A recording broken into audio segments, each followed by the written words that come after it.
네, 마태복음 5장 말씀을 통해서 하나님의 말씀을 같이 함께 듣겠습니다. 우리가 이제 성경적 교회에 대해서 말씀을 1년여 동안 같이 배워왔는데요. 이제 이 마지막 주제로서 이 교회와 세상을 교회와 세상과의 관계를 다루고 있습니다. 그래서 제가 예상하기로는 다음 주 정도에 아마 마무리를 하게 될 것 같은데요. 다음 주도 제가 마무리를 못하면 그 다음 주에 늦어도 그 다음 주에 마무리를 하게 될 것 같습니다. 그래서 이 교회와 세상과의 관계에 대해서 우리가 지금 이제 3주째 나누고 있습니다. 지난주에 우리가 교회가 세상의 빛이고 소금이다, 소금이고 빛이다라는 말씀을 같이 나누었는데요. 지난주에 이제 제가 말씀을 전하다가 시간 관계상 다 못한 부분이 있어서 오늘은 이제 그 지난주 나눈 말씀을 다시 복습하면서 그 못한 부분 조금 있는데 그 부분을 좀 이제 나누고 말씀을 전하려고 합니다. 우리가 지난 시간에 교회가 우리가 세상에서 어떻게 살아가야 하는가 했을 때 주님의 가르침은 우리가 세상에 대해서 소금으로 빛으로 살아야 된다라고 같이 나누었습니다. 주님은 우리를 소금으로 만드셨고 빛으로 만드셨다는 거죠. 그러면 이 소금과 빛의 역할이 무엇인가 했을 때 두 가지가 공통점이 있다고 했죠. 다 그 유익하게 하는 역할을 한다고 했어요. 소금도 그렇고 빛도 그렇죠. 그러니까 우리는 세상을 유익하게 하는 존재로서 하나님이 우리를 특별히 만드셨다는 거예요. 그런데 우리가 이 말씀을 오해를 많이 한다고 했어요. 어떤 부분에서 오해를 하냐니까 우리가 뭔가를 해야지만 소금이 되고 우리가 뭔가 특별한 일을 사역을 해야지만 빛으로 역할을 할 수 있다라고 많은 분들이 이제 오해를 하고 있다고 했죠. 그런데 이 말씀을 우리가 잘 살펴보면은 주님은 우리가 이미 소금이다, 우리가 이미 빛이다, 우리 존재 자체로서 소금이요 빛이다라고 말씀하시는 말씀이라고 우리가 얘기했습니다. 소금이 되라, 이렇게 해서 소금이 되도록 힘써라, 이렇게 말씀하시지 않으셨고, 예수님은 너희는 소금이다, 아예 단전적으로 우리가 어떤 존재인지에 대해서 말씀하셨다는 거죠. 우리가 무엇을 해서, 우리가 직장에 나가서 뭐 이렇게 사회생활 하면서 뭘 하기 때문에, 뭐 밥을 잘 사고 뭐 이렇게 하기 때문에 소금이요 빛이라는 게 아니라 그냥 우리 존재 자체로서 우리가 숨쉬고 살아가는 그 자체가 소금이요 빛의 역할, 빛이라는 거예요. 왜냐하면 주님께서 이미 우리를 소금이요 빛으로 만드셨다는 거죠. 그리고 또 이 말씀을 오해하는 것 중에 하나는 내가 소금이요 내가 빛이라고 생각을 하면은 사실은 이제 우리가 굉장히 머쓱해진다고 했어요. 왜 그러냐니까 사실 내가 뭐 이렇게 사회생활 하면서 직장생활 하면서 그렇게 뭐 이렇게 나 한 몸 챙기기에 바쁘지, 뭐 이렇게 내가 간 곳을 이롭게 하고 내가 간 곳을 이렇게 변화시키고 이런 일들은 사실 있을 수도 있지만 많지는 않죠. 그러다 보니까 내가 진짜 아무것도 안 하는데 소금이요 빛이라는 말씀이 좀 이해하기가 힘들 수 있죠.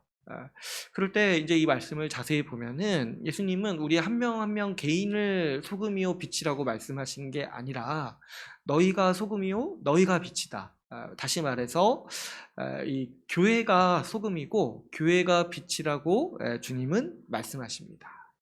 그러니까 세상에 대해서 소금의 역할, 그 빛의 역할을 하는 것은 우리 개개인이 어떻게 밖에 나가서 이렇게 뭔가 사역을 하고 해서 되는 게 아니라는 거죠. 우리가 교회로 있을 때 교회 그 자체가 세상에 대해서 소금의 역할을 감당하고 있는 것이고 소금의 역할을 한다라고 주님은 우리에게 가르치고 있는 것이죠. 우리가 교회에 대해서 배울 때 우리 한 명 한 명은 굉장히 미약한 존재라고 했어요. 주님이 우리를 그렇게 만드신 거예요. 우리가 이 한몸된 교회의 지체로서 만드셨기 때문에, 지체라는 건 몸의 일부분이잖아요. 그런데 그 몸의 일부분이 하나하나 떼놓고 보면은 사실 굉장히 의미가 없죠. 제가 저번에도 말씀드렸지만 팔 하나 이렇게, 팔이 우리 몸에 붙어 있으니까 유용하지, 팔이 떨어져서 저기 어디 길거리에 있으면 어디에 쓰겠습니까? 흉측하고 아주 쓰잘데가 없죠. 그래서 이제 예수님이 이렇게 그 나를 떠난 가지를 불에 사른다라고 말씀하신 것처럼, 우리 한 명 한 명은 떨어져서 나와서 살 때는 굉장히 미약하고 굉장히 약한 존재라는 거예요. 주님이 우리의 존재를 그런 식으로 만드셨어요. 근데 그걸 우리 약하게 살라고 그렇게 만드신 것이 아니라, 교회로 붙어 있을 때 우리의 존재의 의미를 발견하고 우리가 우리의 능력을 쓰게 되고 우리 인생의 목표를 발견하게 된다는 거죠. 그래서 우리는 교회로 존재할 때 올바로 살아가고 온전히 살아갈 수 있는 거예요. 우리가 원래 살아가는 방식대로. 그랬을 때 이 교회로 존재하는 방식 자체가 세상에 대해서 소금의 역할도 한다, 빛의 역할도 한다라고 말씀은 우리에게 가르치고 있습니다. 그래서 여러분, 우리는 이 교회로 존재하고 또 교회로 살아가고 교회를 세우기 위해 힘쓸 때, 그것은 단순히 우리 살기 좋다고 우리 교회를 세우기 위해서 이것만 위해서 하는 것도 아니고 또 뭐가 있다는 거예요. 우리가 교회를 세워나가고 우리가 서로 한 몸으로 살아가고 서로를 돌보고 서로를 사랑하고 이렇게 살아가는 그 모습 자체가 세상에 대해서 또 어떻게 보여진다는 거니까, 이 소금과 빛의 역할을 감당한다는 거죠. 예수님께서 이 복음서에서 말씀하실 때 어떻게 얘기하셨습니까? 너희가 서로 사랑하면 세상이 너희를 보고 내 제자인 줄을 알리라 말씀하셨어요. 그러니까 우리가 교회로 서로 이렇게 한몸 되고 서로 돌보고 섬기고 살아가는 그 모습 자체가 세상에 대해서 저게 하나님이 하시는 일이구나, 저게 예수 그리스도가 이루신 일이구나라는 것을 보여주는 역할을 한다는 거예요. 교회는 그런 모습을 보여줌으로써 세상에 대해서 소금, 빛의 역할을 한다는 거죠. 소금의 역할은 이 부패를 방지하는 거잖아요. 그리고 빛의 역할은 어둠을 밝히는 거잖아요.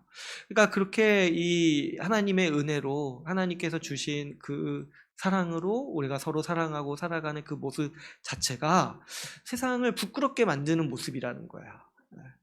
세상 죄인들은 그렇게 살 수 없지만 우리는 하나님께서 하신 일로 말미암아서, 주님의 복음의 능력으로 말미암아서 다른 사람을 용서하고 사랑하고 섬기면서 살아간다는 거예요. 그럴 때 그런 모습을 보고 세상 사람들도 그걸 부러워하게 되고, 그래서 어때요? 나도 좀 그걸 모방하고 싶어하고, 또 어떻습니까? 내가 잘못 살고 있다는 걸 깨닫는다는 거야. 내가 너무 이기적으로 살고 있구나, 내가 이렇게 다른 사람을 사랑하지 않기 때문에 내가 좀 고통을 겪고 있구나, 이런 걸 깨닫고 또 어떤 마음을 갖는 거예요? 나도 저기 한번 가보고 싶다, 나도 저 교회에 한번 속해보고 싶다, 이런 생각들을 갖게 된다는 거죠. 사도행전에서 이 2장에서 교회가 설립되고 교회로서 살아가는 모습이 극명하게 드러났을 때, 하나님의 말씀을 배우고 매일같이 모여서 떡을 떼고 교제하고 자기의 것을 자기 것이라 여기지 않고 이 서로 재산과 소득을 나누면서 살아갈 때 이 세상이 보인 두 가지 반응이 있었다고 했습니다. 먼저는 어떻게 한다고 했어요? 두려워한다고 했어요. 그렇죠. 보통 이렇게 약간 제정신이 아닌 것처럼 보이잖아요. 그죠? 세상 사람들이 가장 중요하게 여기는 건 자기 재산이고 자기 돈인데, 그거를 어떻게 해요? 다른 사람한테 주고 교회에 바치는 그 모습을 보면서, 근데 또 그걸 통해서 뭐 이렇게 다른 일을 하는 것이 아니라 교회 안에 가난한 사람을 돕고 교회 사람들을 돕기 위해서 애쓰는 모습을 보면서 어떻게 저렇게 살 수 있는가 생각하면서 두려워한다는 거예요. 두려워한다는 거죠. 이런 모습이 오늘날에도 분명히 있습니다. 제가 보면은 교회를 안 다니시는 분들이 교회를 향해서 가장 크게 궁금해하고 이해하지 못하는 것 중에 하나가 헌금이라고 해요. 헌금. 어떻게 교회에 돈을 왜 내냐는 거야. 자기 그 피 같은 돈인데 왜 교회에 돈을 내는지 이런 것들을 잘 이제 이해를 못하고 그런 걸 보면서 이제 약간 이제 두려워하고 약간 이제 이상하다 생각을 한다는 거죠. 어쨌든 그렇게 이 교회가 한 몸을 이루면서 이 서로 시간을 함께 쓰고 재산을 함께 쓰는 모습을 보면서 세상 사람들은 두려워해요. 이게 뭐냐니까 어둠이 드러나는 거죠. 어둠이 드러나고 자신의 부패를 이제 보게 되는 거예요. 조금씩 자각을 하게 되는 거예요. 왜 그 두려워합니까? 나는 그렇게 살지 못하거든요. 나는 그렇게 살지 못해요. 죽었다 깨어나면 살 수 있지만 내 제정신으로는 그렇게 살지 못하기 때문에 교회를 보면서 두려워하는 거죠. 그런데 또 한편으로 뭐가 있냐니까 그 사람들을 찬송한다는 거야. 그 사람들을 칭찬하고 하나님께 영광을 돌린다는 거예요. 왜 그러냐니까 이 세상에서 사는 사람들도 결국에 이제 원하는 게 결국에는 자기가 정말 사랑받을 수 있는 가족, 그리고 그 가족을 더 넘어서서 자기가 사랑받고 그런 이제 이 안정된 삶을 살 수 있는 공동체를 사실 원하거든요. 그런데 이 세상살이를 살아갈 때 그런 공동체를 만날 수가 없어요. 만날 수가 없어요. 우리도 어떻습니까? 뭐 이렇게 뭐 그런 얘기 옛날에도 많이 했었는데 대학 가서는 친한 친구를 사귈 수가 없다. 뭐 고등학교 때 친구가 진짜다. 근데 그게 무슨 뜻이겠습니까? 세상살이 살면 살수록 그 긴밀한 인간관계는 점점 더 사라진다는 거예요. 점점 더 사라지고 또 요즘에 이제 우리 사회도 그렇고 전 세계적으로 도시화가 이루어지면서 다 가족과 뿔뿔이 흩어져서 살아요. 다 가족을 떠나서 살고 도시에 정착하면서 자기 혼자 살아가고 그러면서 인간관계가 다 단절되면서 그냥 직장 생활하면서 피상적인 인간관계 이렇게 이제 맺으면서 살아가니까 이제 현대인들이 지속적으로 앓는 이제 어려움이 뭐냐면 외로움인 거죠. 그래서 그 외로움을 달래고자 어떻게 하냐면 그 요즘에는 이제 그런 동아리 활동 있잖아요. 뭐죠? 뭐 이렇게 취미 같이 하면서 동아리 활동하는 거 그걸 이제 또 그렇게 추구한다고 해요. 그래가지고 이제 그런 곳에 가서 이제 교제하고 만나는 거죠. 근데 사실 그런 동아리 활동도 외로움을 해소하기에는 굉장히 부족할 수 있죠. 왜 그러냐니까 거기는 그냥 그거 하려고 모인 곳이지 한 몸 되기 위해서 모인 곳이 아니잖아요. 같이 살기 위해서 모인 곳이 아니잖아요. 그냥 한순간에 찾아오는 외로움 달래려고 서로 그냥 한번 이렇게 한번 시간 내서 모이는 거잖아요. 그러다 보니까 이제 우리 오늘날의 사람들도 그렇고 언제든지 역사상 이 세상에 있던 사람들도 그렇고 항상 이제 원하는 게 나를 사랑해주는 가족 그리고 공동체 이런 걸 원하는데 뭐예요? 얻을 수가 없는 거예요. 얻을 수가 없는 거. 그래가지고 이제 살아가다가 나중에 하는 말이 헛되다 이런 얘기를 하는 거죠. 아무리 해도 얻을 수가 없는 관계, 나를 사랑해주는 사람들을 얻을 수가 없는 거예요. 그래서 그 중국에도 아주 속담 유명한 게 있잖아요. 친한 친구 3명을 얻으면 성공한 인생이다. 반대로 생각하면 뭐예요? 인생을 살면서 친한 친구 한두 명 얻기도 어렵다는 거예요. 그러니까 어느 한순간에는 그런 사람이 있을 수 있어요.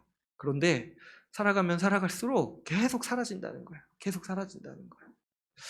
그러니까 세상 사람들도 항상 이제 소망하는 게 뭐냐면 그런 정말 잘 사랑해주는 내가 있어서 사랑받고 도움받을 수 있는 그런 공동체에 나도 속하고 싶다. 이거를 항상 소망한다는 거죠. 근데 어디 보니까 저기 뭐예요? 교회를 보니까 그렇게 살아가는 것처럼 보이는 거예요. 그래서 어떤 생각을 하는 거예요. 나도 저기 속하고 싶다. 나도 저기 가서 사랑받고 싶다. 좀 나도 저기 가서 위로받고 싶다. 이런 생각을 하게 되는 거죠. 그래서 가서 보니까 그래서 여기는 그래서 하나님을 찬양하면서 저런 일을 하시는 분은 하나님이시구나. 그래서 하나님을 알게 되고 그곳에 속하면서 속하고 싶다는 소망을 갖게 되는 거죠. 그래서 사도행전 2장에서 이 두 가지 반응이 있는 거예요. 두려워하기도 하는데 어때요? 날도 어때요? 사람들에게 친송을 받고 날마다 교회 안에 있는 교회에 찾아오는 사람들이 늘어났다라고 기록하고 있습니다. 오늘날에도 마찬가지로 이 교회가 살아가는 삶을 부러워해서 이 교회에 찾아오는 분들이 많이 있습니다. 오늘날에 뭐 이렇게 교회가 욕을 많이 먹고 비난을 받긴 하지만은 실제로 그리고 이제 좀 큰 교회에 있다 보면은 어때요, 여러분? 찾아오는 사람들이 많잖아요. 많이 찾아오잖아요. 근데 이제 그분들이 뭐 이렇게 사실 뭐 복음 배우고 싶어서 찾아오는 분들은 많이 없다고 말할 수는 없지만 있지만은 많이 원하는 게 뭐냐면은 와서 좀 공동체에 속하고 싶다, 이런 욕망이 더 큰 것을 보게 됩니다. 왜 그러냐니까 세상살이는 좀 팍팍하고 냉혹하고 차가운데 저 교회에 좀 들어가면 나도 좀 따뜻한 섬김을 받을 수 있을 거라는 기대를 갖고 교회에 찾아오는 사람들이 오늘날에도 많이 있다는 거죠. 그래서 여러분, 우리가 이 세상에 대해서 소금과 빛의 역할을 감당하는 거는 교회가 이런 공동체를 세워나갈 때 가능하다는 거야. 교회가 서로 사랑하고 서로를 돌보고 서로를 위해서 헌신할 때 그거는 우리만 좋으려고 하는 그런 것이 아니라, 그런 활동이 아니라 이 역할을 함으로써 이 세상에 대해서 소금과 빛의 역할도 감당할 수 있게 된다는 거죠. 어떤 분들은 그렇게 얘기를 해요. 이 교회에서만 모이지 말고 세상에 나가서 좀 세상을 섬기고 세상을 바꾸고 변화시켜야 된다라고 주장합니다. 그런데 사실은 주님은 우리에게 세상을 변화시키라고 말씀하신 적이 없다고 했어요. 우리 개개인이 세상을 나가서 바꾸고 이렇게 하라는 명령이 성경에 없고, 그것은 우리가 부담을 갖게 되는 일이 아닌 것이죠. 주님은 어떤 얘기를 하셨냐면은 오늘 말씀에서 말씀하신 바와 같이 세상이 하나님의 영광을 보고 하나님께 영광 돌리게 하라고 말씀하신 거예요. 교회가 교회로 살아가는 모습을 보고 교회가 이 세상과 구별되게 살아가는 모습을 보여줌으로써 하나님께 영광을 돌리게 하라라고 주님은 오늘 우리에게 말씀하고 계십니다. 그러므로 여러분, 우리가 이 교회로서 살아가고 교회로 충실하게 살아가는 일의 가치가 귀하다는 것을 오늘 본문 말씀을 통해서 우리는 알 수 있죠. 이 교회를 세우고 교회를 일구는 일이 단순히 그냥 우리 교회 좋게 하고 우리 교회 세우는 일만으로만 생각할 수 없고, 우리가 교회를 딱 세움으로써 이 서로 사랑하고 한 몸으로서 똘똘 뭉쳐서 살아가는 교회를 세움으로써 세상에 대해서 소금이요 빛이다라고 말할 수 있는 거예요. 그래서 우리가 교회를 세우는 일은 이 세상에 등대를 세우는 일과 같다고 했어요. 여기 정말 참된 삶이 있다, 여기 복음이 우리에게 주는 참된 복이 있다라는 것을 세상으로 하여금 홍보하고, 세상으로 하여금 너도 일로 와봐라, 하나님의 영광이 무엇인지 봐라 라고 이 홍보하는 등대의 역할을 교회는 담당하는 것이죠. 오늘 우리가 이 말씀을 좀 더 살펴보기를 원하는데요. 지난 시간에 우리가 이 하나님께 영광을 돌리게 하는 방식이 너희의 착한 행실을 보여줌으로써 한다고 말씀을 드렸어요. 이 착한 행실에 대해서 말씀을 보면은 16절 말씀을 같이 함께 읽어볼까요? 16절 한번 읽어보겠습니다. 시작. 이같이 너희 빛이 사람 앞에 비치게 하여 그들로 너희 착한 행실을 보고 하늘에 계신 너희 아버지께 영광을 돌리게 하라.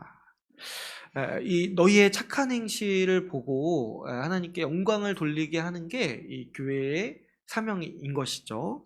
근데 여기서 이 착한 행실을 우리가 어떤 이제 특별한 사역으로 생각할 수 없다고 했어요. 왜 그러냐니까 이 말씀을 하실 때 그 앞에 말씀에서 이어서 하시는 거잖아요. 그런데 앞에 어떤 말씀을 하셨냐면은 5장 1절에서 12절 말씀을 통해서 우리가 잘 아는 팔복에 대한 말씀을 하셨어요. 그런데 이제 지난 시간에 또 말씀을 드렸지만 이 팔복은 우리가 특별한 일을 해야 된다. 그래서 복을 받아야 된다. 이런 얘기를 하는 게 아니라고 했어요. 이 팔복은 신자가 어떤 자들인가? 예수님의 백성으로 부름받은 우리가 어떤 특징, 어떤 자질을 가졌는가 설명하는 거라고 했어요. 그래서 이 팔복은 신자가 가지고 있는 8가지 특징, 자질에 대해서 얘기하면서 동시에 모두 얘기하는 거예요. 신자가 누리는 8가지 복에 대해서도 얘기를 하고 있는 거예요. 그러니까 주님은 이 말씀을 한 다음에 신자가 어떤 사람이고 어떤 복을 누리는지에 대해서 얘기를 하신 다음에 딱 이제 13절부터 너희는 세상의 소금이다. 너희는 세상의 빛이다. 이렇게 말씀하시는 거예요. 그러니까 여러분 우리가 이 문맥을 생각해 보시면 지금 주님은 너희가 이런 존재니까 이 팔복을 통해서 너희가 이런 사람들이고 이런 존재니까 너희는 세상의 소금이다. 너희는 세상의 빛이다라고 말씀하시는 거죠. 그래서 여기서 16절에 나오는 이 착한 행실도 어떤 거를 얘기하는 거겠습니까? 이미 앞에서 말씀하신 그 신자의 특징, 신자의 자질에 대해서 주님은 말씀을 하시는 거죠. 그러니까 이 종합해서 말씀을 드리자면 이 팔복으로 살아가는 이 신자, 너희의 그 착한 행실, 너희 교회의 그 착한 행실을 보고 세상으로 하여금 하나님께 영광을 돌리게 하라고 말씀을 하시는 거죠. 그래서 우리가 이제 지난 시간에 또 이 팔복의 8가지 자질을 빠르게 한번 살펴봤는데요. 그냥 오늘도 한번 그냥 제가 읽어드리면 첫 번째로 신자는 이 겸손한 마음을 가지고 있죠. 그리고 두 번째로는 죄를 향한 애통, 죄에 대해 아파하고 죄에 대한 경각심을 가지고 있는 거예요. 그리고 세 번째로 온유함을 가지고 있어요. 이 온유함은 제가 이제 지난 시간에 빠르게 얘기하다 보니까 온유함을 빼버렸더라고요. 설명할 때. 눈치채셨는지는 모르겠지만 8개 빠르게 설명하다가 한 3번째 걸 빼먹었더라고요. 제가 하면서 알아가지고 이제 지나갔는데 온유함이라는 게 뭐냐니까 온유함은 온유한 거죠. 화를 내지 않고 온유한 거고, 근데 왜 화를 내지 않냐니까 내 권리를 주장하지 않는 거예요. 내 권리를 주장하지 않고 상대방의 권리를 더 우선시 여기고, 그래서 상대방을 먼저 배려하고 그런 거 있죠. 여러분 온유한 사람은 내 기분보다 내 권리보다 상대방이 기분 상하지 않을까 염려하는 사람인 거예요. 그래가지고 온유한 거예요. 내 기분이 중요한 사람은 어때요? 화를 내죠. 화를 내고 내 권리가 중요한 사람은 먼저 화를 내죠. 그런데 왜 우리가 온유하냐니까 상대방이 이제 항상 우리가 걱정하고 고민하는 게 상대방이 기분 상하지 않을까, 상대방이 혹시 섭섭하지 않을까 이런 거 걱정하고 또 혹시 그거를 내 권리보다 더 우선시 여기기 때문에 우리가 온유하다는 거죠. 그 다음에 이제 네 번째로는 이제 의에 줄이고 목말랐다고 했어요. 그래서 의를 향한 갈망이 있습니다. 하나님의 뜻이 이루어지기를 소망하고 나도 하나님의 뜻에 순종하면서 살아가기를 갈망하는 거죠. 그리고 그 다음에 긍휼한 마음이 있어요. 다른 사람을 불쌍히 여기고 어떻게든 돕고자 하는 마음이 있죠. 그리고 또 다음으로 청결함, 마음으로부터 청결하다고 했어요. 이것과 이제 이거의 반대는 외식이죠. 외식은 뭡니까? 내 마음은 더럽고 그리고 그 더러운 마음을 숨기기 위해서 겉으로 선한 척 포장하는 태도죠. 근데 이제 우리는 이제 중요한 게 뭐냐면 내 마음으로부터 선해지고 내 마음으로부터 악한 마음을 품지 않고 선한 행동을 하기 위해서 선한 마음을 가꾸고 마음으로부터 악한 마음을 품지 않기 위해서 우리가 힘쓰는 사람들이라는 거죠. 그 다음에 7번째로 화평을 위해 힘쓰는 자들이라고 했습니다. 주님께서 화평의 아버지세요. 이 복음을 우리에게 주신 목적이 우리와 화평하게 하시고자, 그리고 또 우리도 교회 안에서 화평을 이루게 하시고자 우리를 자녀 삼으셨어요. 그 하나님 아버지를 가장 닮은 모습이 뭐냐니까 우리도 우리 일상을 살아가고 교회를 일구어 나갈 때 갈등을 일으키지 않고, 또 어떻습니까? 갈등이 생겼을 때 적극적으로 그것을 해결하려 하고 적극적으로 이 갈등을 해결해서 화평을 이루기 위해서 힘쓰는 마음을 우리가 가지고 있다는 거죠. 그리고 또 어떻습니까? 마지막으로 우리가 박해가 있어도 의를 행하는 자들이라는 거예요. 뭐냐니까 어떤 고난과 어려움이 있어도 우리는 주의 뜻을 행한다는 거예요. 그리고 그것을 기뻐한다는 거죠. 주님의 뜻을 행하는 것이 우리의 최우선 사항이기 때문에 거기에 따라오는 고통과 박해나 유혹을 우리가 마땅히 감내하고 살아가는 사람들이라는 거예요.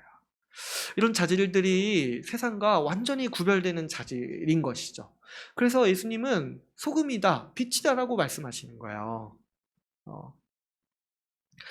그렇죠? 누가 이렇게 살아갑니까? 믿음이 없는 사람이 누가 이렇게 살아가겠습니까?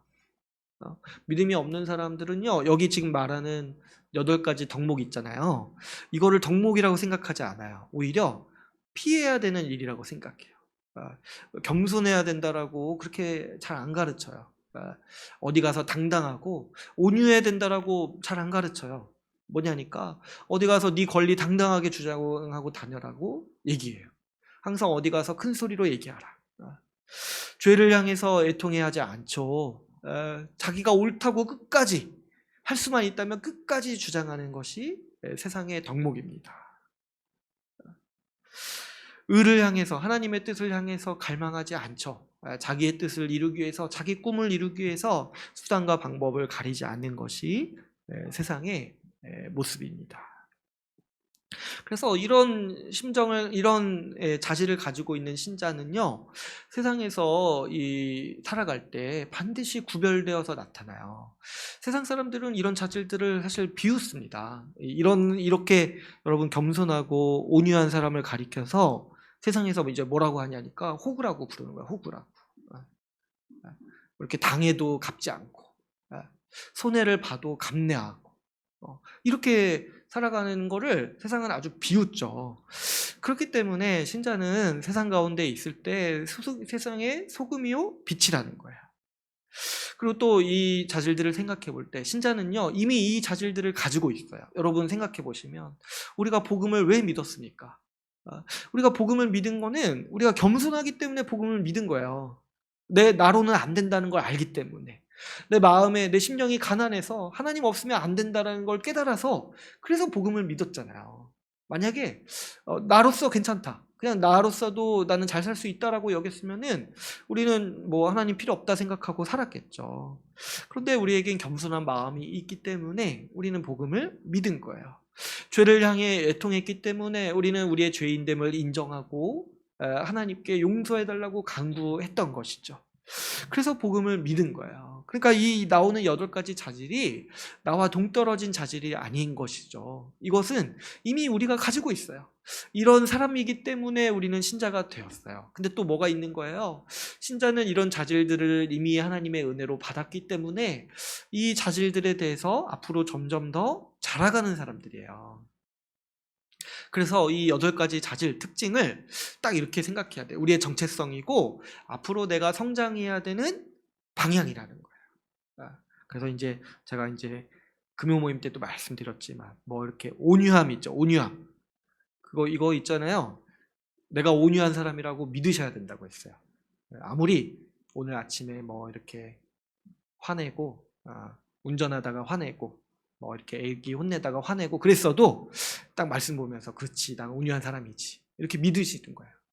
왜냐하면 주님이 우리를 이렇게 만드셨다고 하신 거니까. 온유해요. 그 과거랑 한번 비교해 보세요. 과거요. 지금 모습만 보지 말고 과거에 내가 어떻게 살았는지 한번 생각해 보시면 그래도 내가 많이 온유해졌구나 생각이 드실 거예요. 근데 또 이제 뭐가 있는 거예요. 앞으로도 내가 더 온유해지도록 자라가는 게 남은 거예요. 그래서 이 우리의 방향성이에요. 우리가 어떻게 자라가야 되는지에 대한 방향성인 것이죠. 그래서 여러분, 우리는 이미 이 8가지 자질을 가졌지만 이런 자질들에 대해서 자라납니다. 여러분, 앞으로 우리가 어떻게 살아가야 될지, 우리가 또 이제 22년 막 계획 세우고 그렇게 해야 되잖아요. 내가 어떤 사람이 돼야 될지 그런 거 이렇게 혼란스러워할 필요가 없어요. 우리는 하나님께서 말씀하신 그 예수 그리스도의 그 영광, 그리스도를 닮기까지 자라가는 건데, 주님께서 아주 구체적으로 8가지 덕목으로 이렇게 구체적으로 설명을 해주셨잖아요. 그래서 좀 우리가 새해를 생각해 볼 때 이 팔복을 한번 살펴보면서 내가 좀 더 자라가야 될 자질들이 뭐가 있을까? 나는 이미 온유하지만 내가 좀 더 자라가야 될 자질이 뭐가 있을까를 좀 보면서 우리가 이제 어떻게 성장해야 될지, 우리가 무엇을 더 가꾸어 나가야 될지를 이 팔복을 보면서 우리는 생각할 수 있는 것이죠. 그런데 여러분, 이 착한 행실을 생각할 때 우리가 반드시 중요하게 염두에 둬야 하는 것은 뭐냐니까, 이러한 삶은, 이렇게 우리 팔복의 자질로서 살아가는 삶이 가장 잘 드러나고 가장 잘 훈련될 수 있는 곳은 결국에 어디냐니까, 바로 이 교회인 거예요. 이 8가지 자질은요, 교회가 서로 사랑하면서 한 몸을 이루는 삶에서 발휘되는 자질인 거예요. 한번 우리 이제 그 빌립보서 말씀에도 우리가 한 몸됨을 이루기 위해서 서로 겸손하라고 말씀하셨죠. 다른 사람을 나보다 더 낮게 여기고 다른 사람을 존중함으로써, 겸손함으로써 한 몸을 이루라고 말씀하셨습니다. 또 이제 예배소서 말씀에도 우리가 한 몸을 이루기 위해서 어떻게 하라고 말씀하십니까? 서로를 불쌍히 여기고 온유하게 대하라고 말씀하시죠. 그리고 이 화평을 이루기 위해서 힘쓰라고 말씀하시잖아요. 이 교회 한 몸됨을 지키기 위해서. 그러니까 이 신자의 8가지 자질이 우리의 어떤 상황에서 많이 드러나냐면, 교회로 살아갈 때 결국에 이 8가지 자질이 종합적으로 발휘되는 거예요. 그러니까 여러분, 우리는 교회로 살아갈 때 이미 이런 자질을 가지고 있기 때문에 교회에 붙어서 교회를 일구어 나갈 수 있지만, 또 어떻습니까? 교회로 살아갈 때 우리는 이런 자질에 대해서 더 자라나고 더 훈련받을 수 있는 거야. 뭐 내가 좀 이렇게 약간 어떤 이 8가지 중에 몇 가지는 좀 부족하다고 생각이 들어도 교회로 살아가기 위해서는 이 8가지가 다 필요하다는 거야. 그래서 교회로 살아가고 우리가 교회 안에서 한 몸을 이루고 한 몸됨을 지키기 위해서 살다 보면은 우리는 어느 순간 어느새 보니까 내가 이 8가지 자질을 다 갖춘 사람, 그리고 이 8가지 자질에서 성장했다는 것을 우리는 보게 될 거예요. 여러분, 이제 내년에 우리 교회가 이제 5주년인데, 그러니까 우리 교회 처음부터 있었던 분은 이제 5년 있었던 건데, 한번 중간 점검은 아니지만 한번 점검해 보세요. 내가 교회로 살아보니까 이 8가지 자질이 나 이렇게 어떻게 자라왔는지를 한번 생각해 보세요. 물론 이제 그럴 때 내가 아직도 부족한 모습도 보일 수 있지만은, 그래도 저도 이제 가끔씩 보고 생각해 보다 보면은 내가 과거랑 똑같은 사람이 아니구나. 그렇게 막 그걸 내가 그렇게 되려고 애쓰진 않았는데, 물론 애쓴 부분도 있지만은 어느샌가 보니까 교회 안에 속해 있기 때문에 자연스럽게 자라온 모습이 있구나. 어떻게든 살아보려고 했기 때문에. 이런 것들은, 이런 하나님의 은혜를 우리는 발견하게 될 거예요. 이런 자질들 없이 교회에 붙어 있을 수가 없어요, 여러분. 여러분, 겸손함 없이 어떻게 교회에 지속적으로 있습니까? 있을 때마다 막 내가 제일 잘난 것 같고 저 사람이 못한 것 같으면 결국에는 교회를 떠날 수밖에 없어요. 나보다 부족한 사람이랑 같이 있기 싫거든요. 온유하지 못하고 궁유를 하지 못하면 어떻게 교회에 계속 붙어 있을 수 있겠습니까? 교회에 얼마나 힘든 분들도 많이 있고 또 내 도움이 필요한 사람도 얼마나 많이 있는데, 내가 그들을 돌보지 않고 어떻게 계속 지속적으로 가만히 있으면서 그 짐을 감당하면서 붙어 있을 수 있겠습니까?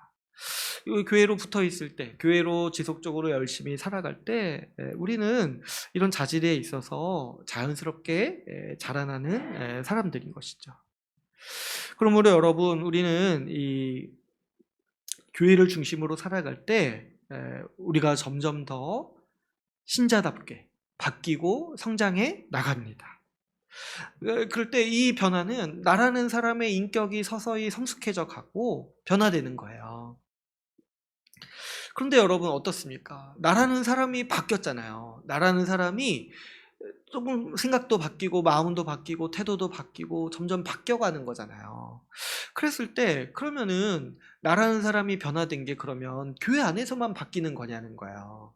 그렇지가 않죠.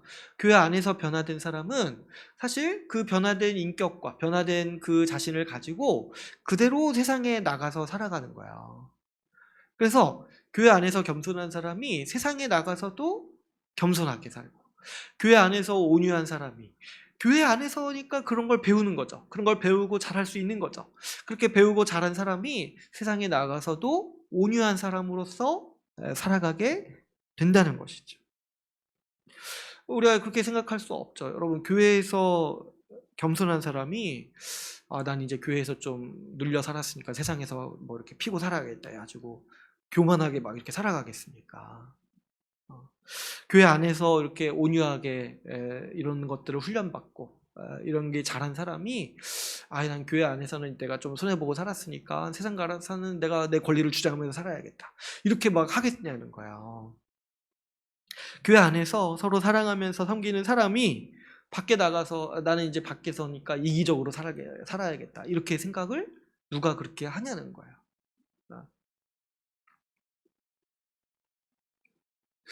그런 거는 사실 어렵죠. 그렇게 살기는 어렵죠. 그거는 아주 이중인격이고 사실 외식이죠. 그런 게 외식이고. 근데 우리는 마음으로부터 청결하잖아요. 그러니까 우리가 이 교회 안에서 연단되고 훈련받은 나 자신의 인격을 가지고 서서히 어떻게 또 자라가는, 어떻게 또 변화되는 거냐면 세상에 나가서도 교회에서 연단받은 인격과 그 마음과 태도를 가지고 동일하게 살아간다는 거죠. 우리 이제 옛날 속담에도 이런 말이 있죠. 이 안에서 새는 바가지가 밖에서도 샌다고 하죠. 이게 무슨 뜻입니까? 이 가정에서 문제를 일으키는 사람이 결국에 어떻게 된다는 거예요? 사회에 나가서도 이 문제를 일으킨다는 거죠. 왜냐하면 그 인격이 변하지 않았으니까. 근데 이제 반대로 생각해 보면 안에서 온전한 바가지는 밖에 나가서도 온전한 거예요.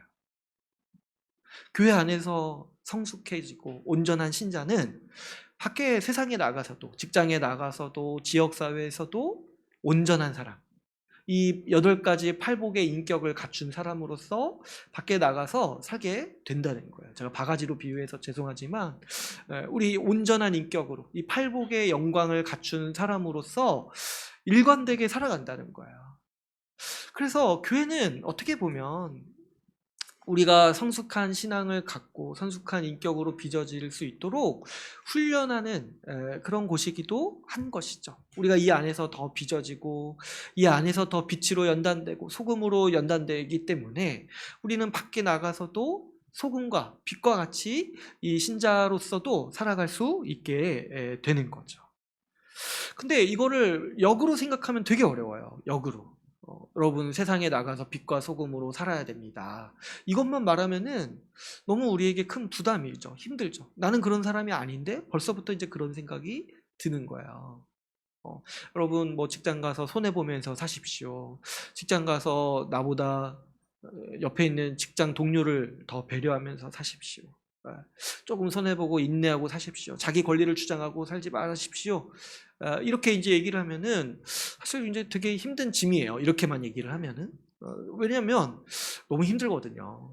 안 그래도 세상은 이렇게 가만히 있으면 코 베어가는 세상인데 조금만 이렇게 내가 가만히 있어도 나를 손해보게 만들려고 어떻게든 돌아가는 세상인데 거기서 이렇게 가만히 인내하고 있기가 쉽지 않다는 거죠. 그런데 이제 우리가 어떻게 세상에서 소금과 빛으로 살아갈 수 있냐니까 그 첫 출발이 바로 교회라는 거예요. 먼저는 교회에서 그렇게 살아가는 거예요. 먼저는. 교회는 더 그렇게 살기가 쉽죠. 왜 그러냐니까. 교회는 서로가 그렇게 살려고 노력하는 곳이잖아요. 교회 안에서는. 서로가 서로를 섬기려고 살아가는 곳에서는 나도 섬기는 게 쉬워져요. 사람이 그렇지 않습니까?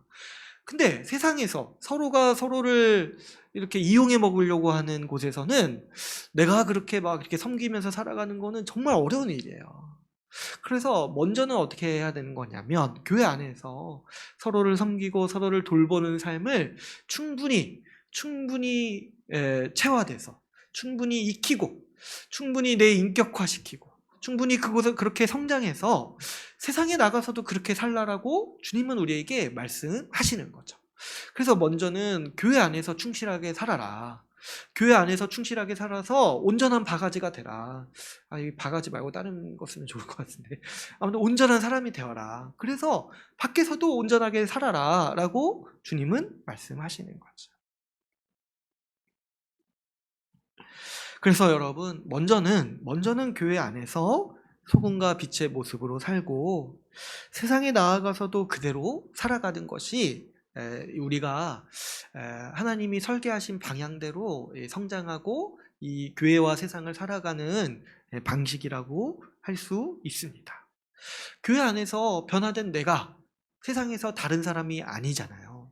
그래서 우리는 교회 안에서 우리의 인격이 충분히 신자답게 성숙하고 자라나면서 동시에 어떻습니까? 세상에 나가서도 그런 동일한 나로 살아가는 것이 우리의 삶의 방식인 거죠. 그래서 여러분, 우리가 교회를 중심으로 먼저는 살아가는 것이 가장 지혜로운 일이고, 우리가 이 세상에 대해서 빛과 소금으로서 살아가는 방식인 것이죠. 또 한 가지 우리 주님의 말씀은 이렇게 또 말씀하십니다. 너희 빛이 사람 앞에 비치게 하라고 말씀하십니다. 너희 빛이 사람 앞에 비치게 하라고 말씀하세요. 16절에서 15절에 또 14절 15절에 또 이제 부연 설명하시는 게 뭐냐면 세상의 빛을 누가 빛을 감추려고 두지 않는다는 거예요. 그렇죠, 여러분? 우리가 이렇게 형광등을 켜놓고 가리지 않잖아요. 불을 킨다는 거는 밝히기 위해서잖아요. 그러니까 주님이 우리를 빛으로 만드셨다는 거는 한 가지 목적이 있는데 그건 뭐냐면 세상한테 보여주려고 막 그렇게 하셨다는 거야. 보여주려고 불을 켜셨다는 거야. 그래서 우리한테도 지금 말씀하시는 게 뭐냐면 숨지 말라. 이 세상으로부터 고립되지 말라라고 말씀하시는 거예요. 그래서 26절에 비치게 하라 이렇게 말씀하신 게 뭐냐면 적극적으로 나아가서 너 자신을 비치라. 적극적으로 나아가서 사회에서도 세상에서도 이 착한 행실을 간직한 신자로서 적극적으로 살아가라 라고 주님은 우리에게 말씀하시는 거죠. 제가 이 교회와 세상에 대해서 이 말씀을 들을 때 한 가지 극단이 있다고 했습니다. 두 가지 극단인데 하나는 뭐예요? 교회의 삶을 중시 여겨서 세상의 삶을 등한시하는 극단이 있고 또 하나는 뭡니까? 이 세상의 삶을 중요시 여겨가지고 교회를 등한시하는 양극단이 있다고 했어요. 그런데 우리는 이제 지금까지 이 교회를 중심으로 살아가는 게 맞다고 했어요. 그러면은 또 이렇게 얘기를 하면은 우리는 또 어떻게 흘러가기 쉽냐면은 교회를 중심으로 살라고 했으니까 이쪽 극단. 그럼 세상은 중요하지 않구나. 이런 쪽으로 흘러가기가 쉬운 거예요. 이게 우리의 죄성 중에 하나라고 하더라고요. 조나단 에드워즈라고 그 유명한 이 교사께서 인간의 죄성을 분석할 때 인간의 죄성은 항상 극단으로 치우치는 데 있다. 뭐 하나를 얘기하면은 그 반대 극단으로 계속 간다는 거예요. 그런데 주님의 말씀은 지금 어떻게 얘기합니까? 교회를 중심으로 살아가라고 말씀하시지만 동시에 뭐도 얘기하세요. 세상으로 나아가서 빛을 비춰라. 적극적으로 비춰라. 세상에 대해서 숨지 말고 세상에 대해서 고립되지 말고 세상에 적극적으로 나아가서 빛을 비추는 삶을 살라고 말씀하시죠. 어떤 사람은 이 극단에 빠져가지고 이 주님의 말씀을 잘 이해를 못해서 이 세상을 거부하는 분들도 있어요. 그래서 세상에서의 삶이 의미 없다고 여기고 약간 필요악처럼 여기는 거야. 안 할 수는 없지만 어쩔 수 없이 해야 되는 거예요. 직장 나가서 돈 벌고 사회가 나가서 인간관계 맺고 이런 것들 다 의미 없고 저서가 없어질 세상이고 심판받아 마땅한 세상. 내가 그 안에 있으면 괴로우니까 힘들고 그리고 또 어때요? 그 세상 문화도 내가 좀 적응하기가 힘들고 이래가지고 어떻게 생각하냐니까 의미 없다. 할 수만 있다면 피하고 싶다. 그래가지고 세상에서는 소극적으로 살아가고 나는 교회에서 열심히 살아갈 거다. 이렇게 이제 생각하는 분들이 많이 있는 거죠. 제가 고등학교 때, 대학교 때는 특히 이제 그런 세상의 문화, 그런 이제 특히 술 문화 이런 거 적응하기 힘들어가지고 아예 이제 이런 거 끊고 사는 분들, 그래가지고 뭐 이렇게 인간관계도 안 맺고 그 문화가 싫어하죠. 그래가지고 이제 항상 교회만 만나고 교회 사람들만 만나고 세상에서 나가는 거는 죄 짓는 일이라고 생각해가지고 거기서의 삶은 적당히 대충 살아가고 이렇게 이제 살아갔던 사람들도 많이 이제 제가 본 적이 있습니다. 저도 사실 그런 문화의 영향을 많이 받았죠. 그러니까 이 교회는 언제든지 이런 문화가 싹 틀 수가 있어요. 이 세상을 거부하는 이런 극단의 문화가, 이 극단의 어떤 태도가 교회 안에서는 언제든지 자라기가 쉬운 거야. 제가 이제 그 신학교를 다닐 때 제 고등학교 친구한테 전화를 받았는데 이런 전화를 받은 적이 있습니다. 그 친구가 이제 직장을 다니는데 직장을 다니는 게 이제 너무 힘든 거야. 뭐 이런 여러 가지 직장 생활 자체가 힘든데 기독교인들은 우리 이제 교회 다니는 분들은 한 가지가 더 힘들어요. 그러니까 원래 직장 생활 자체도 힘든데 한 가지가 더 힘든 게 뭐냐면 그 세상 문화라고 말하는 것들. 뭐 술 문화, 그 특히 이제 남자들 같은 경우는 유흥 문화. 또 이제 뭐 이렇게 그 안에서 이렇게 벌어지는 모든 일들이 사실 교회랑 너무 다르니까 본질적으로 많이 다르니까 이제 힘들다 이런 얘기를 하는 거예요. 그래서 그래 힘들겠다 이런 얘기를 하는데 근데 그 친구가 이제 직장 다니면서 힘들다 얘기를 하다가 끝에 그런 얘기를 하는 거예요. 나 신학교 가면 어떨까? 그러니까 뭐냐니까 직장에서의 삶, 세상에서의 삶이 힘들고 어려워요. 근데 이것만으로도 못 버티는 게 아니라 이것만으로도 힘든데 또 뭐가 있냐니까 거기서 열심히 사는 게 아무런 의미가 없다고 생각이 드는 거야. 아무런 의미가 없어요. 거기서 내가 열심히 일해서 해봤자 어차피 죄 짓는 것밖에 안 된다라고 생각이 드니까 그러면 이 세상에서 가치 있는 일은 그냥 신학교 가서 목사 되고 선교 나가는 거밖에 없다고 생각을 자연스럽게 하게 되는 거죠. 그래서 이제 그 친구가 신학교 가면 어떨까? 이제 제가 이제 신학교를 다니고 있으니까 저한테 이제 그런 얘기를 했을 때 그런 이제 마음이 있었던 거죠. 그러니까 사실 제 나이 때 저와 동일한 문화에서 자란 분들이 많이 그렇게 생각해요. 그래서 제가 신학교 가서 보면 되게 재미있었던 게 고등학교 동창을 그렇게 많이 만나요. 한 학년에 제가 뭐 한 500명 정도 안 됐을 텐데 제가 신학교에서 고등학교 동창만 연락 끊겼던 동창만 만난 게 한 5번은 돼요. 그러니까 근데 고등학교 때 그 친구들이 미래의 꿈이 뭔지 알잖아요. 어디 대학 가는지도 알잖아요. 그래서 항상 처음 보면 하는 말이 너 여기 왜 있냐? 너 여기 왜 있냐? 너 이 목표가 그게 아니지 않았냐? 속으로는 그렇게 얘기하는데 항상 그 줄여서 하는 말이 너 왜 여기 왔냐? 이렇게 얘기를 하는 거죠. 그러니까 다 어떤 생각을 하냐니까 다 어떤 생각이 있냐니까 인생에서 가치 있는 일은 신학교 가서 이 말씀 전하고 성경 가르치는 일이고 세상 나가서 돈 벌고 이렇게 그냥 직장 생활하는 거는 죄짓고 의미 없는 일이다. 이런 생각을 은연중에 저도 좀 그런 생각을 한 적이 있고 어렸을 때부터 하게 되지 않나.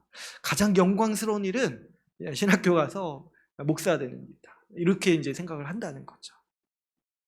근데 이런 생각은 다 뭐에서부터 나오냐면 세상을 폄하하는 생각에서부터 나오는 거예요. 세상을 하나님이 만드신 세상으로 보지 않고 그냥 심판받아 마땅한 곳. 그래서 저 썩어 없어질 곳. 그래가지고 저 나를 괴롭히는 저 문화, 어떤 이 어려운 세상 문화 이런 것들 다 멸망받아 마땅한 것 이렇게 이제 생각하니까 자꾸 세상에서의 삶은 의미 없다, 괴롭다 이렇게만 생각을 하게 되고 그래서 이제 내 삶을 가치 있게 쓰기 위해서는 나는 결국에 신학교 가야 되구나 이런 식으로만 자꾸 많이 생각하게 된다는 거죠. 그러나 여러분, 우리는 이 세상에 대한 관점이 분명히 있죠. 세상은 하나님이 만드시고 다스리시는 세상입니다.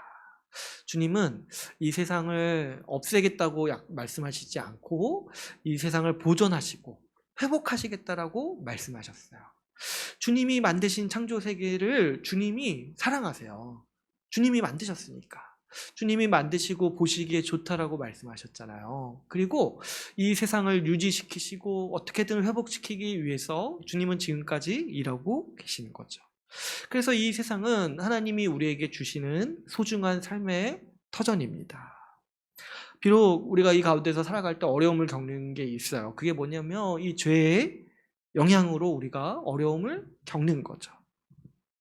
우리가 세상에서 살아갈 때 인간관계의 어려움을 겪습니다. 근데 왜 그러냐니까 우리 안에 죄가 있고 죄 때문에 우리가 이기적이고 그래서 서로를 온유하게 대하기보다는 서로를 향해서 분노하면서 대하는 우리의 죄성이 있기 때문에 우리가 인간관계가 어려운 거죠. 또 이 구조적 한계가 있습니다. 세상살이가 어려운 이유는 이 죄로 점철된 죄의 저주를 받은 피조세계에서 죄로 점철된 구조적 한계 속에서 우리가 이 어려움을 겪는 거죠. 그래가지고 이 부동산 문제로 어려움을 겪고 생계 문제로 어려움을 겪고 이런 일들이 우리가 세상살이 가운데 언제든지 있는 거죠. 그런데 그런 죄의 영향 때문에 우리가 세상에서 고통을 겪지만은 우리가 분명히 무시하지 않고 또 분명히 인식해야 되는 것 중에 하나는 세상은 그래도 선하고 좋은 것들이 많다는 거야. 이 세상의 좋고 선한 복들을 하나님께서 우리에게 선물로 주셨다는 거죠. 이 세상의 아름다운 자연, 그리고 이 세상에 먹을 좋은 양식들, 그리고 우리가 이 가지고 사는 몸, 육체로서 누리는 즐거움들, 이 모든 것들이 하나님이 우리에게 주신 선물이고 복이라는 거예요. 어떻게 세상이 악하기만 하다고 말할 수 있냐는 거예요. 세상에도 하나님께서 은혜를 베푸시고 은총을 베푸셔서 선한 모습들이 있고 하나님의 창조를 반영하는, 하나님의 뜻을 반영하는 그 선한 모습들, 선한 복들이 충만하게 있다는 것을 보게 됩니다.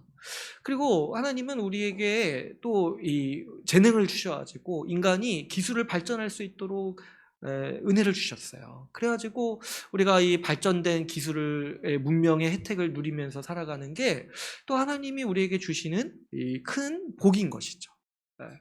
그러니까 여러분, 우리가 이 세상의 편한 문물과 또 이런 복들을 누릴 때 우리가 반드시 기억해야 되는 거는 이 모든 좋은 것들이 하나님으로부터 온다. 그래서 이 세상은 하나님이 다스리시고 하나님이 우리에게 복으로서 주시는 세상이다라고 우리는 분명히 인식해야 되는 것이죠. 또한 여러분, 그래서 이 세상은 그래서 성경에서 말씀은 이 세상에서 적극적으로 살아가라고 우리에게 권면하고 있어요. 오늘 말씀에서도 너희 빛을 비치게 하라. 어디 이렇게 교회라고 해서 숨어서 지내지 말고 어디 이렇게 낯가리고 저기 있지 말고 너희가 그렇게 살아가는 방식을 적극적으로 비춰라. 적극적으로 밖에 나가서 그렇게 살아라 라고 주님은 말씀하시는 거예요. 성경 모든 곳에서 주님은 이와 같이 세상에서 적극적으로 살아가라고 말씀하십니다. 모든 일을 죽게 하듯 하라고 말씀하셨어요. 모든 일을. 그러니까 뭐 이렇게 교회 와서 예배드리고 하는 일만 주님이 받으시는 게 아니라 직장 가서 우리가 행하는 선행들, 직장 가서 사회 나가서 우리가 베푸는 친절들도 주님께서 받으시는 삶의 예배라는 것이죠. 주님은 또 각자 부름받은 일에 충성하라고 말씀하셨어요. 어디까지 충성하라고 말씀하시냐니까 종으로 부름받은 사람은 종으로 열심히 살라고 말씀하셨어요.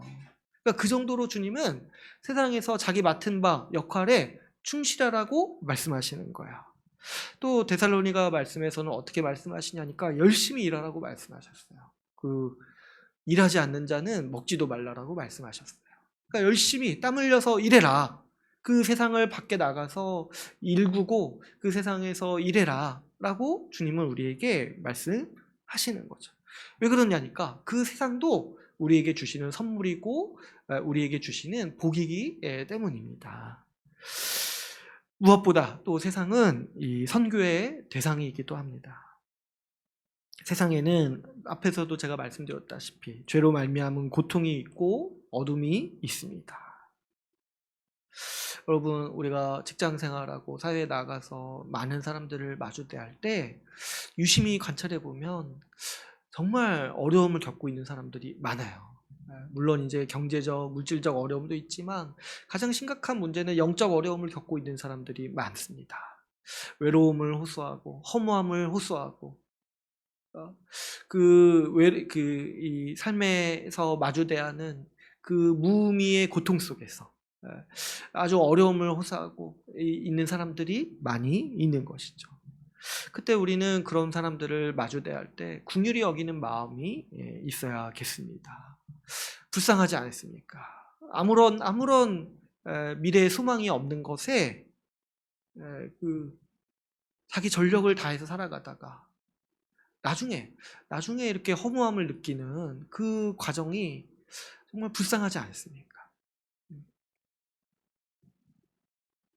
제가 이제 어떤 분한테 들은 얘기인데, 어떤 목사님이 이제 직장 생활 하셨었는데, 그 직장에 그 과장님이 계시는데, 과장이면은, 대기업의 과장이면은 되게 높은 자리잖아요. 근데 그 과장님이 집에 들어가기를 싫어하신대요.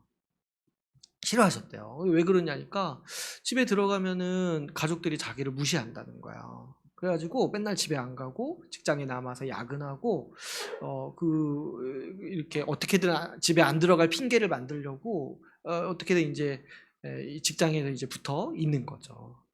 근데 이제 그 과장님의 인생이 어떻게 얼마나 참 허무합니까? 평생 그렇게 열심히 살아서 과장이 됐는데 정작 그 가정 먹여 살려고 그렇게 했잖아요. 그런데 가족이 자신을 싫어해. 자기랑 같이 있는 거를 불편해. 그리고 인생 살아가는 게 얼마나 허무합니까? 그럼 뭐 때문에 도대체 돈을 벌고 그렇게 열심히 살아왔냐는 거야. 그러니까 우리가 이제 이 세상에서 살아가는 사람들, 그런 이제 주를 위해 살지 않고 교회를 중심으로 살지 않고 그저 이제 자기만의 목적과 그런 욕망을 가지고 살아가는 사람들의 이 모습을 볼 때 그 언뜻언뜻 비치는 그 우울감, 그 허무함들을 보면서 우리는 불쌍히 여길 수 있어야겠습니다. 교회는 이 소금과 빛으로서 이 세상에 있는 사람들이 주께 돌아오도록 힘써야 돼요. 그래서 그런 이제 어려움을 호소할 때, 영적인 어려움을 호소할 때 우리가 이제 보듬어주고 또 돌봐주고 교회를 소개해주고 복음을 소개할 수 있도록 우리가 세상에서도 적극적으로 그런 어려움을 호소하는 사람들을 돕기 위해서 힘써야 하는 것이죠. 그러므로 여러분, 우리는 적극적으로 세상에서 살아야 합니다. 주님이 주신 터전으로서 열심히 일해야 될 뿐만 아니라 주께서 주신 세상이기에 잘 가꾸고 누려야 하는 것이죠. 주님은 너희 빛이 사람 앞에 빛이라고 말씀하셨습니다. 그러니까 우리는 적극적으로 우리 직장에서, 지역사회에서 빛으로 살아야 합니다. 주께 영광을 돌리기 위해서 그렇게 해야 되는 것이고요. 사람들이 주께 돌아오도록 돕도록 하기 위해서 우리는 더 의식하고 적극적으로 살아야 하는 것이죠. 여러분, 우리 주변에 분명히 그런 갈급함이 있는 사람들이 분명히 있습니다. 저도 이제 직장에서 직장 생활할 때 보면은 이제 제가 교회 다닌다는 걸 아니까 같이 이제 일하던 동료들이 언뜻 가끔가다 얘기를 해요. 나도 한번 가보고 싶다. 나도 한번 가보고 싶다.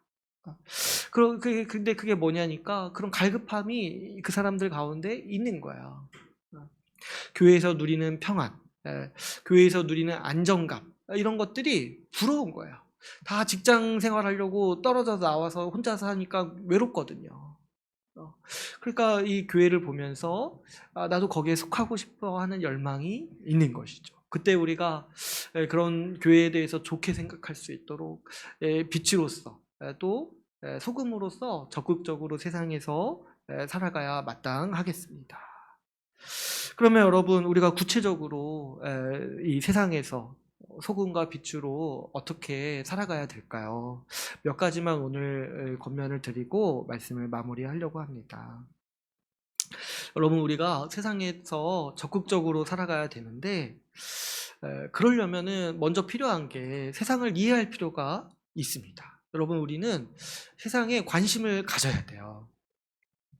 세상의 학문이나 지식이나 이런 것도 열심히 배워야 돼요. 그래서 학교 다닐 때 그 국영수 사과 열심히 배워야 돼요. 그래야지 밖에 세상이 어떻게 돌아가는지 이해하고 이런 것들 우리가 세상의 이 좋은 것들을 알고 또 하나님이 만드신 세상의 원리도 배울 수 있는 것이죠. 뭐 이렇게 옛날 분들은 저희가 이제 어렸을 때도 약간 그런 영향이 있는데 과학이 이제 뭐 이렇게 사탄의 학문이다 이렇게 여겨가지고 과학자들이 막 하나님을 많이 부인하니까 그래서 이제 과학을 배우면 안 된다 이런 주장을 하시는 분들도 있었어요. 근데 이제 저는 이제 과학이 약간 어렵고 성적이 잘 안 나와서 공부를 잘 안 했었는데 지금 약간 후회돼요. 그래가지고 약간 과학에 대해서 좀 잘 모르는 것 때문에 요즘 이제 돌아가는 이야기들 잘 이해를 못할 때가 있어요. 그런데 우리가 하나님이 만드신 세상을 나름대로 이렇게 지식화하고 쌓아온 학문인들이기 때문에 우리가 그런 학문들을 이해하고 배우는 것이 굉장히 유익하고 또 그런 매개를 통해서 이 세상 사람들과 대화하고 세상 사람들을 이해하기 위해서 그런 이해가 충분히 필요하다는 거죠. 여러분, 우리가요 세상 돌아가는 일에 관심을 가져야 됩니다. 어느 정도 좀 관심을 가졌으면 좋겠냐면은 뉴스를 보면 뉴스를 좀 이해했으면 좋겠어요. 제 생각에는. 근데 이제 우리나라에서는 좀 그게 힘들다는 생각은 제가 많이 해요. 왜냐하면 언론 환경이 너무 안 좋아가지고 설명을 안 해주니까 이 뉴스를 보고 이해할 수 있는 게 많지가 않더라고요. 근데 어쨌든 우리가 좀 세상에서 돌아가는 이 원리나 그런 이제 흐름들을 이해할 수 있었으면 좋겠어요. 그리고 그 영역이 좀 이렇게 좀 커졌으면 좋겠다는 생각이 많이 듭니다. 왜 그러냐니까 그래야지만 우리가 세상에 대해서 수세적인 위치를 차지하지 않고 적극적으로 우리 의견을 개진하고 적극적으로 살아갈 수 있는 거죠. 그래서 이제 뉴스를 좀 여러분 공부하면 어떻겠습니까? 가능하시다면 바쁜데 이제 그럴 시간 많이 없지만 요즘에는 제가 보니까 유튜브에서 이렇게 설명해 주는 게 많더라고요. 어떤 주제에 대해서 얘기를 했을 때 이렇게 궁금하잖아요. 근데 왜 그러니까 그 단어를 이제 못 알아듣는 거예요. 그러니까 근데 유튜브에 이렇게 치면은 설명하는 분들이 굉장히 많아요. 옛날에는 네이버 지식인에 쳤었는데 요즘에는 유튜브에 이렇게 하면은 설명해 주는 분들이 많더라고요. 그러니까 참 배우기 좋은 환경이다. 그래서 여러분 뉴스 보면은 이런 게 있잖아요. 사회 그리고 뭐 경제, 정치 이런 거 있잖아요. 저는 이제 대학교 다닐 때 맨날 스포츠만 봐가지고 제가 나중에 좀 이렇게 살면 안 되겠다 생각이 들어서 한때 이제 제가 좀 훈련했던 게 스포츠 뉴스 안 보고 다른 뉴스 보는 거 이런 거 좀 했었는데 근데 이제 좀 배워야 될 필요가 있어요. 저도 이제 많이 약한데 저도 이제 요즘에 생각이 드는 게 경제 뉴스 이런 거는 이해를 진짜 못 하겠더라고요. 너무 어렸을 때 놔버려가지고 경제 이런 거 과학 뉴스 이런 거 이해를 잘 못 하겠더라고요. 근데 좀 그냥 약간 교양처럼 좀 배우면 어떻겠습니까? 유튜브에서 이런 현상이 어떤 뉴스에 나왔는데 이게 무슨 현상인지 좀 설명해 주는 걸 좀 보면 어떻겠습니까? 최근에도 이런 뭐 블랙시트 이런 거 있잖아요. 뭐 영국이 EU 탈퇴했는데 근데 제가 되게 호기심을 가졌던 게 영국이 EU를 탈퇴하는데 미국 주가가 내려가는 거예요. 근데 그게 왜 그런가 저는 이제 궁금해가지고 이제 한번 보기도 했는데 깊게 들어가는 건 아니지만은 좀 이해해 보려고 세상 돌아가는 거 이 세계 뉴스 있잖아요. 세계 뉴스 특별히 요즘에 이제 뭐 어디서 이렇게 인권 탄압이 있고 어디서 전쟁이 있고 이런 얘기들을 우리가 관심을 가지고 지켜봐야 돼요. 그래서 좀 우리가 살아가는 한국을 이해하고 이 세계 전체가 어떻게 지금 어떤 흐름 가운데 가고 있는지를 알 수 있도록 힘써야 됩니다. 그리고 이런 걸 이해하기 위해서 이제 중요한 지식은 역사를 아는 거예요. 역사를. 특별히 한국을 이해하기 위해서는 근현대사를 좀 이해할 필요가 있다는 생각이 들어요. 그래가지고 우리가 지금 할 수 있다면은 뭐 유튜브나 통해서 교양 삼아서 학습해 보면은 가장 좋을 것 같아요. 여러분, 우리는요, 이 세상을 배우면 배울수록 우리는 더 지혜로워질 수밖에 없어요. 왜 그러냐니까, 우리는 이 세상을 분별할 수 있는 복음의 기준을 가지고 있기 때문이에요. 우리는 이 세상에서 말하는 걸 다 옳다고 그냥 무분별하게 받아들이지 않죠. 우리 안에 중심이 있고 기준이 있어요. 그래서 세상에서 일어나는 일들을 봐주대할 때 이것의 참된 흐름이나 이것의 본질을 꿰뚫어 볼 수 있는 지혜와 지식이 우리 가운데 이미 있는 거예요. 그러니까 복음을 가지고 있으니까 우리는 세상의 문화와 세상의 이 돌아가는 이야기들, 이 뉴스들을 분석할 수 있고 분별할 수 있는 지혜가 있는 것이죠. 그러니까 우리한테 그런 이 자질이 있으니까 이런 것들을 적극적으로 사용해서 이 세상을 배워나갈수록 우리한테 굉장히 유익하다. 그리고 적극적으로 세상에 나아가서 참여할 수 있고 그리고 이 분별할 수 있기 때문에 이런 지식들이 유용하다라고 제가 말씀을 드리고 싶습니다. 근데 사실 우리한테는 약간 늦은 감은 좀 있어요. 그죠? 우리 이미 많이 살아가지고. 근데 제가 왜 이런 얘기를 하냐니까 우리 아이들한테는 이게 또 중요해요. 아이들한테는. 여러분, 이 기독교 가정에서 옛날에 이제 어떻게 키우기 쉽냐니까 세상 것들 다 쓸데없다고 생각해가지고 말씀은 열심히 가르치는데 국영수사가는 좀 소홀한 게 있는 거야. 그러니까 그 교육에도 극단이 있어요. 국영수사가만 가르치고 말씀 안 가르치는 사람들이 있는가 하면 말씀만 가르치고 국영수사가는 중요하지 않다고 여기는 분들이 있어요. 우리 여기에서도 이 중심을 잘 갖춰야 됩니다. 아이들이요, 우리 교회 아이들을 주셨는데 저는 정말 너무 복된 일이고 감사하게 생각하고 주님이 우리가 앞으로 복되게 살아갈 수 있도록 큰 복을 주셨다고 생각해요. 근데 우리 아이들을 앞으로 가르치고 교육해 나갈 때 우리 한국 아이들이 배우는 것처럼 안 배웠으면 좋겠어요. 우리 한국에서 크는 아이들은 다 배우는 게 뭐냐면 대학교 가려고 공부해요. 대학교 가려고. 근데 사실 대학교 가려고 하는 공부가 어디에 쓰잘데가 있습니까? 물론 조금 유익은 있을 수는 있는데 저는 참 제가 수학 공부 그렇게 열심히 했는데 사실 뭐 일상에서 막 쓸 일이 많이 없어서 안타까워요. 근데 이제 대학 가려고 그걸 공부하는 게 아니라 일상에서 어디에 뭐가 적용되는지 알고 배웠으면 더 좋았겠다 생각을 많이 하는 거죠. 우리 아이들이 세상의 학문을 배우고 지식을 배워야 되는 목적은 이 세상에서 빛으로 소금으로 잘 살 수 있도록 돕기 위해서 이 세상의 학문과 지식을 배웠으면 좋겠어요. 그래서 그 세상에서 잘 살 수 있도록, 세상에서 정말 빛으로 살 수 있도록, 세상에서 소금으로 살 수 있도록 이렇게 막 숨지 않고 위축되지 않고 뭐 이렇게 좀 지식이 없다고 뭐 이렇게 어디 숨어가지고 이렇게 있지 않고 위축되지 않고 오히려 더 당당히 나아가서 세상 사람들과 더 얘기하고 오히려 그들의 논리적인 허점을 지적하고 그들의 이 잘못된 삶에 대해서 분별할 수 있고 그리고 이 빛이요 소금이신 이 주님의 복음의 말씀이 얼마나 큰지 얼마나 영광스러운지를 세상에서도 이렇게 논리적으로 말할 수 있는 그 정도로의 소양을 갖추면 좋겠다는 생각을 많이 하게 됩니다. 그래서 우리 아이들이 이 세상을 배우고 알아갈 수 있는 교육을 우리가 어렸을 때부터 하면 어떻겠나 생각이 들어요. 그러기 위해서 이 필수적인 거는 이 글을 읽고 쓰는 능력을 어렸을 때부터 잘 가르칠 필요가 있겠습니다. 글을 분석하고 비판하는 능력이 필요합니다. 지금은 영상 문화라고 하지만 여전히 세상의 중심이 되고 세상을 이끌어가는 지식들은 다 글로써 이 텍스트, 문자로서 활용되고 이것은 절대 변할 수가 없습니다. 인류 역사상 한 번도 바뀌지 않았어요.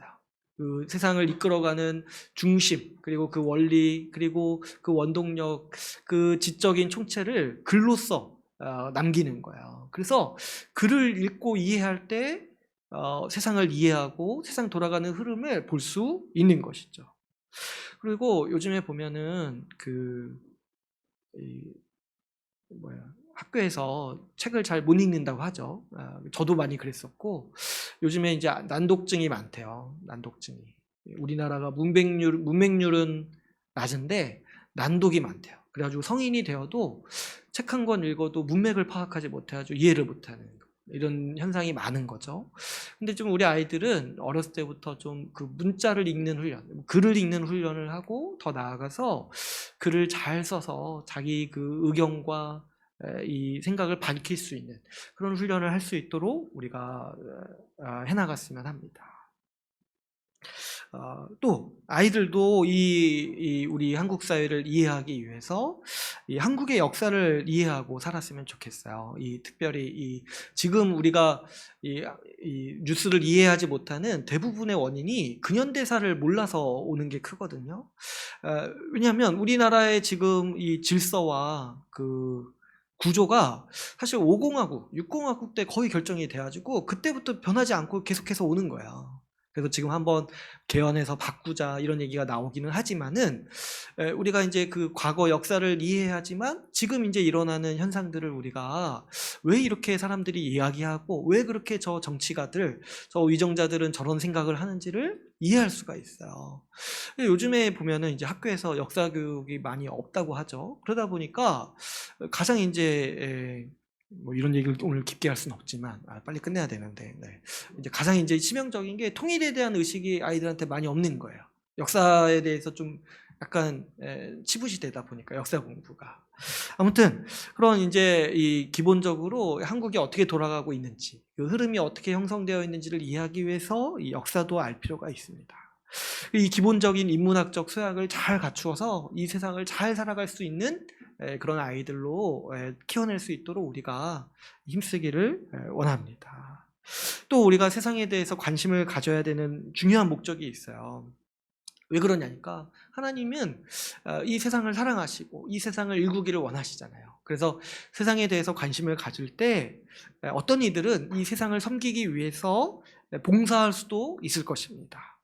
하나님이 만드신 세상의 깨어진 모습을 보고 회복을 위해서 그 깨어진 세상의 회복을 위해서 자기 인생을 그 일에 투자하고 바치기로 결단하는 사람도 있을 수 있을 겁니다. 뭐 이렇게 요즘에 많이 화두되고 있는 자연 문제, 환경 문제라든가 빈곤의 문제라든가 또 방금 말씀드렸다시피 이 남북 문제라든가 또 정치 문제, 경제 문제 이런 여러 가지 상황 가운데 죄로 말미암아서 깨어지고 이 공의가 사라지고 긍휼이 사라진 이 세상의 모습을 보고 아파하는 마음으로 내가 그 일에 헌신하겠다가 뛰어드는 분들도 세상에 관심을 가질 때 있을 수 있습니다. 그럴 때 그거는 각자의 분량대로 하면 돼요. 그렇게 사는 것도 굉장히 가치 있는 일이고 거기에 정말 헌신하고 싶다라면은 그 일은 굉장히 가치 있는 일이라고 생각이 들어요. 어떤 목사님은 환경 문제에 정말 관심을 많이 가지고 거기에 애통해가지고 목회를 하지 않으시고 환경 운동을 하시면서 자신의 사역을 하시는 분들도 있어요. 굉장히 귀하다고 생각이 들어요. 왜 그런 일을 하냐니까 하나님이 만드신 세상이고 하나님이 만드신 세상을 나도 내가 돌보는 데 일조하기 위해서 그 목사님은 환경 문제에 헌신하기로 결정을 하신 것이죠. 여러분 우리 아이들도 그런 일에 뛰어든다면은 참 기쁜 일일 것 같아요.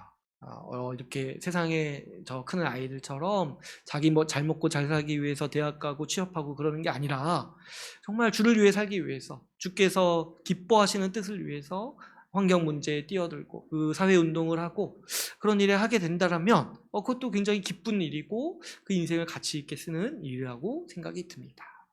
그래서 정말 그런 곳으로 부르심 받은 분들도 있을 거예요. 그런데 근본적으로 우리는 세상에 대해서 관심을 가져야 하는 이유는 바로 이 세상을 위해서 적극적으로 기도해야 되기 때문입니다. 주님께서 이 교회의 기도를 통해서 세상을 다스리십니다. 그래서 주님은 교회가 세상을 위해서 기도하기를 원하세요. 우리가 근데 사실 세상에 관심이 없으면 세상을 위한 기도를 하기도 쉽지 않죠. 뭐가 요즘 문제인지도 모르고 뭐 때문에 사람들이 고통을 겪고 있는지 모르는데 어떻게 우리가 기도할 수 있겠습니까? 그래서 우리가 세상을 관심을 가지고 배워야 되는 이유 중에 하나는 우리가 기도하기 위해서예요. 세상을 보면서 사람들이 고통스러워하고 어려움을 겪고 있고 하나님의 공의와 그분의 긍휼이 잘 드러나지 않는 그런 이 죄의 영향 가운데서 살아가고 있는 이 구조와 세상 사람들의 삶을 볼 때 우리는 긍휼함을 가지고 기도하기 위해서 힘써야 될 것입니다. 우리가 사는 사회에, 세상에 고통을 겪고 있는 이들이 많이 있는데 우리가 그런 이들을 위해서 기도하고 또 그 하나님의 뜻이 이루어져서 그들도 구원받을 수 있도록 우리가 기도하는 일에 힘써야 마땅한 것이죠. 이렇게 교회는 적극적으로 세상을 살아갈 수가 있어요. 또 우리가 직접적으로는 여러분 우리 개인이 사회에 나가서 또 그 직장에 가서 만나는 사람들을 섬기고 돌보고 사랑해야 할 필요가 있습니다. 여러분 직장에서 지역사회에서 그리고 교회 밖에 있는 사람들을 긍휼히 여기고 그들의 이야기를 들어주시고 그들을 또 선대하고 친절을 베푸도록 힘쓰십시오. 여러분들이 교회에서 지체를 대하는 것과 같이 내가 온유하게 대하고 겸손하게 대하고 긍휼하게 여겨서 세상에 있는 직장인들, 그 주변 동료들을 돕고 또 온유하다는 게 아까 뭐라고 했습니까? 내 권리를 주장하지 않고 상대방의 권위를 존중하는 거라고 했잖아요. 직장에 가서 지역사회에서 온유하세요. 내가 돈 냈다, 내가 이렇게 뭐 이렇게 권리가 있다고 해서 함부로 주장하지 마시고 그 결국에 사람을 대하는 일이기 때문에 사람을 대하기 때문에 그 사람을 존중해 주시고 그 인격을 존중하기 위해서 여러분 선대하시고 친절을 베푸시기를 바랍니다. 특별히 이 세상에 약자들이 있습니다. 가난한 사람이라든가 장애를 가졌다거나 어려운 사람들이 우리 주변에 있는데 이 긍휼을 베풀고 돕기 위해서 힘쓰는 여러분들 되시기를 바랍니다. 오늘 이제 말씀을 맺겠습니다. 오늘 우리는 교회가 세상의 소금과 빛으로서 어떻게 살아야 하는지 살펴보았습니다. 먼저는 교회를 중심으로 살면서 신자의 자질과 인격을 가꾸어야 합니다. 그리고 세상에서 적극적으로 빛으로 살아야 합니다. 세상에서의 삶을 어렵게만 보지 말고 하나님이 만드신 우리 아버지의 세상으로 여기면서 살아갑시다. 세상에서 우리는 소금과 빛으로 잘 살 수 있도록 힘써야 합니다. 우리도 잘 살고 우리 교회의 아이들도 세상에서 잘 살 수 있도록 가르치는 이 교회가 되기를 바랍니다. 우리 주의 나라 교회의 이 착한 행실을 보고 우리 주님께서 아버지께서 영광 받으시기를 간절히 소망합니다. 오늘 말씀을 마치고 같이 기도하는 시간을 갖도록 하겠습니다.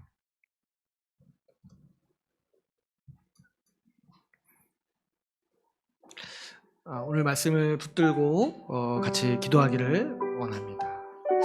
오늘 신자의 8가지 자질에 대해서 나누었는데요. 또 이 팔복을 붙들고 기도할 때 내가 이 8가지 자질에서 더 잘할 수 있게 해달라고 이 시간 간구했으면 좋겠습니다. 또 우리 내 세상에서의 삶이 어떠한가를 돌아보고 또 오늘 말씀을 붙잡음으로써 다시 힘을 내서 내가 직장에 나가서 사회에 나가서 더 빛으로 소금으로 살아갈 수 있게 해달라고 이 시간 주님께 간구합시다. 우리의 부족함도 아시고 우리의 연약함도 아시는 주님께 우리가 더 잘하고 성장할 수 있도록 우리가 기도합시다. 또 우리 교회가 이 세상의 빛과 소금으로서 우리 이 역할을 잘 감당해서 우리 주님께 영광 돌리는 교회가 되게 해달라고 우리 같이 말씀을 붙잡고 기도하시겠습니다. 하나님 아버지,